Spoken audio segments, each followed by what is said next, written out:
दिल्ली की भीड़भाड़ वाली गलियों में रहने वाला रिहान एक चाट वाले का बेटा था। उसका बचपन पापड़ी चाट, आलू टिक्की और गोलगप्पों की खुशबू में बीता।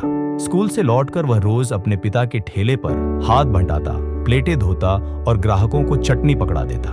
उनका घर एक छोटा सा कमरा था जहां रिहान अपनी माँ और 2 बहनों के साथ रहता था। पैसों की तंगी, बिजली का बिल और स्कूल की फीस, हर दिन एक नया संघर्ष। लेकिन रिहान के भीतर कुछ अलग था। उसे कुछ बड़ा करना था, कुछ ऐसा जो सिर्फ रोटी ही नहीं, पहचान भी दे। एक दिन स्कूल में स्टार्टअप इंडिया पर एक सेमिनार हुआ। एक युवा उद्यमी ने बताया कि कैसे उसने एक छोटी सी दुकान से अपना बिजनेस शुरू किया और अब करोड़ों का मालिक है। रिहान की आंखों में चमक आ गई। उसके मन में एक विचार पैदा हुआ, अगर वो कर सकता है तो मैं क्यों नहीं। लेकिन सवाल था, रात को जब रिहान ने अपने पिता को यह बात बताई तो उन्होंने हंसते हुए कहा, बेटा, बिजनेस पैसों से होता है, सपनों से नहीं। हम लोग कामगार हैं, सपने नहीं देखते। रिहान का दिल टूट गया, लेकिन वह जानता था कि किसी और को उसका सपना समझाना उसकी जिम्मेदारी नहीं है। उसे खुद ही अपने सपनों को साबित करना होगा। रिहान ने अपने स्कूल के एक टीचर मिस्टर वर्मा से मदद मांगी।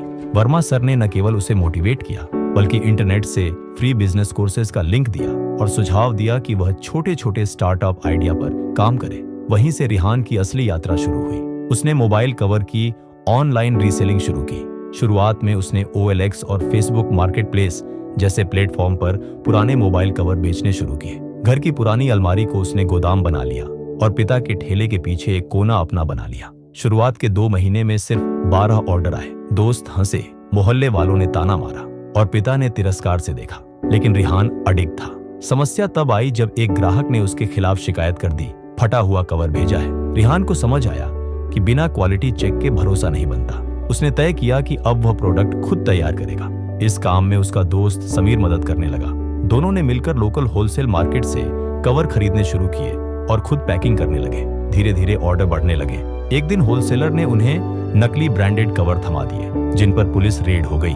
रिहान की दुकान सील हो गई और उसे थाने बुलाया गया। पिता ने पहली बार कहा, अब बस कर, पढ़ाई पर ध्यान दे, ये सब तेरे बस की बात नहीं। रिहान पूरी तरह टूट गया, लेकिन यहीं से असली कहानी शुरू हुई। थाने से बाहर निकलते ही उसने मन में ठान लिया, अब मैं हर काम लीगल तरीके से करूंगा और ब्रांड अपना होगा। उसने एक छोटा प्रोडक्शन यूनिट शुरू किया। लोकल डिजाइनर से मिलकर यूनिक मोबाइल कवर डिजाइन करवाए। धीरे धीरे सोशल मीडिया पर उसके ब्रांड रिहान कवर्स ने पकड़ बनानी शुरू की। अब उसे जरूरत थी निवेश की।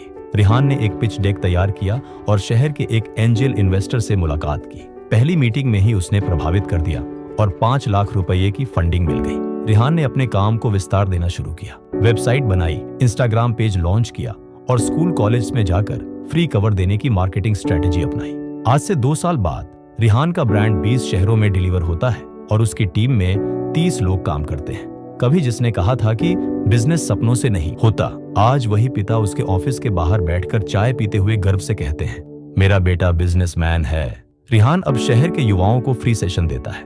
कठिनाइयों में ही अवसर छिपा होता है। अगर गिरने से डरते रहे तो उड़ना कैसे सीखोगे। वो बताता है, जब तक खुद पर भरोसा है तब तक कोई भी परिस्थिति तुम्हें हरा नहीं सकती। सपने उन्हीं के पूरे होते हैं जो हार नहीं मानते। कठिनाइयां हर किसी की जिंदगी में आती है, लेकिन वहीं पर छिपा होता है असली अवसर। कभी हार मत मानो, शायद अगली कोशिश ही तुम्हें वहां पहुंचा दे जहां तुम होना चाहते हो।